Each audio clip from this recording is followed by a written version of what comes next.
Kok mana pun yang mati wajib faraid tuan. Tu hukum utama. Dalam faraid tu ada takharuj. Iaitu sama rata. Betul. Saya setuju. Sebab tu, yang pertama kita kena selesaikanlah apa yang patut. Hutang, lepas tu apa-apalah atas pencarian wasiat apa semua tu. Bila dah selesai semua tu, barulah kita nak bahagi harta ni.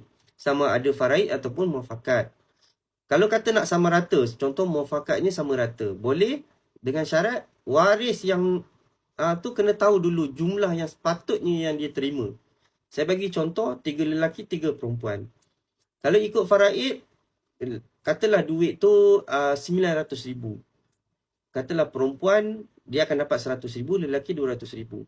Jadi kalau nak sama rata, bagian lelaki ni akan sikit. Jadi kita kena dapatkan persetujuan. Kalau kata mereka reda dan rela hati, proceed. Kalau tak rela, kekalkan faraid tu. Dan sangat digalakkan buat satu perjanjian tambahan. Kalau kata bila dah setuju nak agih ni, janganlah nanti tiba-tiba pula nak faraid. Lepas tu tak setuju ini, tak setuju ini, bergaduh. Disebabkan pembahagian ni. Tapi apapun saya setujulah dengan apa yang tuan kata tu, betul lah tu.